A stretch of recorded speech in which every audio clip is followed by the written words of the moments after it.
Welcome to the English Mic, Jasveer's podcast. Level up your English, make your impact last. A film stirs the nation, a fan collapses, memes go viral, Saiyaara just hit 300 crore, but behind the chaos lies a question. In a world where perception often outpaces performance, what can corporate professionals learn from this emotional wave?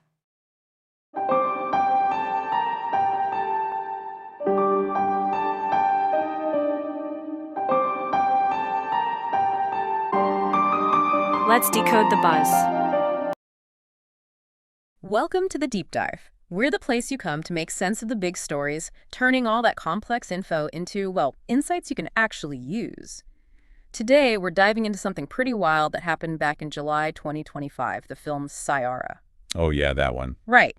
And it's not just because it crossed, 300 crore, which is huge, obviously, but its journey there was different. Very different. It's totally fueled by memes, this massive online buzz. And remember that story about the viewer fainting, meeting an IV drip in the cinema? How could anyone forget? It went viral almost instantly. Exactly. It just completely grabbed everyone's attention. And what's really interesting about Saiyaara, looking back, is how it serves as this almost perfect storm case study. It really shows how reputation gets built, or maybe just amplified today, in this super connected world we're in. Amplified is a good word for it. Yeah. It really throws a spotlight on that tension, between what people perceive versus what's actually real. And that dynamic, it affects everything. Corporate image, media narratives, you name it. So that's the big question we want to dig into for you listening right now. What can we as professionals learn from this kind of viral fame, this whirlwind of public perception? Let's try and unpack that together. Thinking about Saiyaara, especially with all that intense online stuff, the memes, it almost felt like the conversation about the film got bigger than the film itself sometimes. That's a really sharp observation. Yeah. It really forces you to ask, okay, what's actually valuable here versus what's just loud, viral noise. Yeah. Was all that buzz really about the film's quality, or was it something else driving it? Exactly. And you see this mirrored perfectly in the corporate world, right? Think about it. You can have these huge viral marketing campaigns, tons of shares, everyone's talking about. Yeah, massive attention. Massive. But if the product or the service doesn't actually deliver, if there's no substance underneath, It just disappears. poof, that initial spark, however bright, just fizzles out. It becomes noise. It needs that solid foundation of real value to last. Talking about all that external noise, it brings me back to that frankly wild story.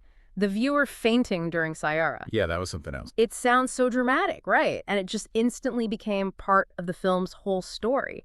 What kind of impact does something like that really intense, almost gut reaction, have on reputation? That's a great point, because when something triggers that kind of strong emotional reaction, it can create what we sometimes call an emotional overhang. Emotional overhang. Yeah, like this feeling or sentiment that just sort of sticks around and colors how people see things later, maybe without even realizing it. In Saiyaara's case, that really vivid story, the fainting, it probably led to what you could call a perception pivot. A perception pivot, like things suddenly shifted. Exactly. Think about a company's stock price suddenly tanking or soaring based on one shocking headline, even if the company itself hasn't fundamentally changed overnight. Saiyaara had its version of that. A single, highly emotional event that kind of skewed its public image, maybe disproportionately. It can make that reputation surprisingly fragile, actually. Wow, that's fascinating. So, okay, for our audience listening, people who deal with brand reputation, public image all the time, how do we translate this into something practical? We found some great insights in our research for this, like that phrase, perception isn't position. How did Saiyaara really show that difference? Well, perception isn't position isn't exactly brand new, right? Most professionals understand that distinction, at least intellectually. But Saiyaara was like a flashing neon sign illustrating it. It really highlighted how the public image, the perception, can drift so far from the actual quality or standing, especially when that emotional viral stuff takes over. So what people thought Saiyaara was? Right. This massive viral event, almost a cultural moment. That perception might have, at least initially, overshadowed its, say, critical reception or its artistic merit. Your position. It's just a crucial reminder, isn't it? How you're seen isn't always where you actually stand. And that ties into what you said earlier about needing substance behind the buzz, which connects to another key idea. Sustained performance, not just hype. It sounds straightforward, maybe, but in this viral age, what does sustained performance really mean? And how did Saiyaara manage it after that first big surge? Yeah, it sounds obvious, but it's so critical. Hype gives you that rocket launch, Right. right? That moment everyone's looking. Definitely gets you noticed. But it's the consistent performance, the measurable results over time that builds real, lasting value. Sayara had that initial kind of crazy hype. But the fact that it kept drawing audiences, kept generating discussion even after the shock wore off, that's what ultimately pushed it towards that 300 crore mark. That's the sustained part. So it wasn't just a flash in the pan. No.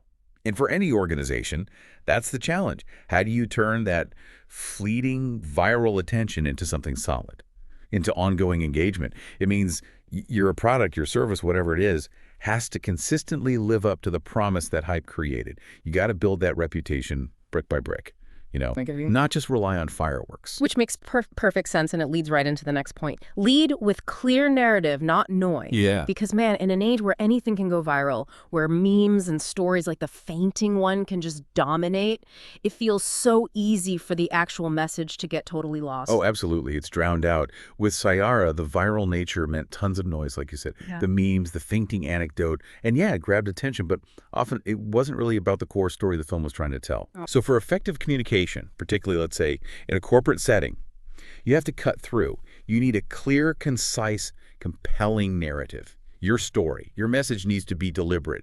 You need to steer the conversation, not just react to whatever chaotic thing pops up online and defines you. It's about owning that narrative. Okay, but let's flip this a bit. Amidst all these warnings about noise and fragile perceptions, surely there's something we can actually learn from how Saiyaara leveraged its huge online presence. It wasn't all just random chaos, was it? No, definitely not. It might have looked chaotic from the outside, but the success wasn't purely accidental. It really showed the power of what you might call moderated authenticity. Moderated authenticity. Yeah, like genuine emotional responses, even extreme ones like the fainting, can be incredibly powerful and engaging if they don't feel completely manufactured or manipulated. There was a sense of realness there, even if amplified. Okay, I see. And you could also see clear, intentional influence. The people behind the film, even the really passionate fans, they were definitely using online channels strategically to keep the conversation going, to amplify things. So guiding the buzz a bit. Exactly. And maybe most importantly, there was strategic content alignment. Even if some viral moments seemed random, they ultimately tapped into themes or feelings that resonated really strongly with the audience. They aligned with a narrative people connected with. These aren't just random events. They can be strategic tools if you understand them and use them thoughtfully. Wow.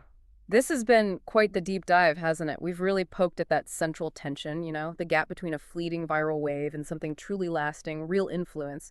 And Saiyaara just gave us so many vivid examples. It really did. And it leaves us, and hopefully you listening, with a pretty potent question to think about.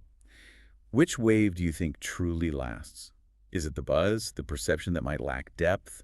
Or is it the solid reputation, the one built carefully on clarity, consistency, and real value? That's definitely something to mull over. Which approach resonates more and which one endures? We'd genuinely love to know what stuck with you from our conversation today. Was there a particular phrase or idea? Head over to our platform, let us know. Until next time, keep diving deep.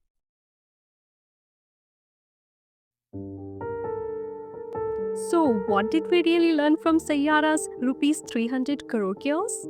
More than just a song, more than cinema, Saiyaara became a lens, a mirror reflecting how we, as a society, process emotions, respond to power, and react to public image.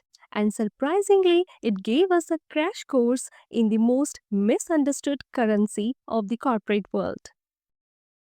Think about it. When a character misspoke, the internet exploded. When an apology missed tone, backlash followed. When a brand tried to control the story, people saw through it. Sound familiar? These are the same challenges you face in boardrooms, in Zoom meetings, in LinkedIn posts. Because in today's world, corporate or creative, the way you say something matters more than what you do. Expressions like, "He's under fire for poor leadership." The apology seemed tone deaf during layoffs. The company was clearly pulling strings behind the scenes. that CEO's speech was a total PR stunt. These aren't just idioms, they are strategic tools. Mastering them can change how you handle interviews, pitch decks, email, and even client calls. For Gen Z, especially those entering the workforce, it's no longer about perfect grammar. It's about cultural fluency. Knowing when to say, this campaign felt performative, or let's own the narrative instead of we made a mistake. Language isn't a school subject anymore. It's a career accelerator. Saiyaara taught us one thing. People listen to stories, but they remember the words that define those stories. And you, as a leader, as a learner, as a communicator, must learn to use words that resonate, defend, inspire, and lead. So, next time you hear a phrase online in a movie or a trending post, don't scroll past it. Capture it, break it down, use it in your next meeting. That's how English becomes your advantage, not just your subject. If this episode helped you see English in a new light, don't stop here. Subscribe for more because this podcast isn't about grammar rules. It's about building a voice that reflects who you are in any room you walk into. This was your host, Jasveer. Until next time, keep learning from life and let English becomes your edge. From fandom to feedback loops, Saiyaara showed us that reputation is fragile and sometimes louder than truth. So what do you lead with? Clarity or charisma? Drop your favorite takeaway in the comments. And remember, the real influence lies in how you carry the quiet moments. Thank you for tuning in. Subscribe for more English power and fluency. The mic is off, but your voice goes on.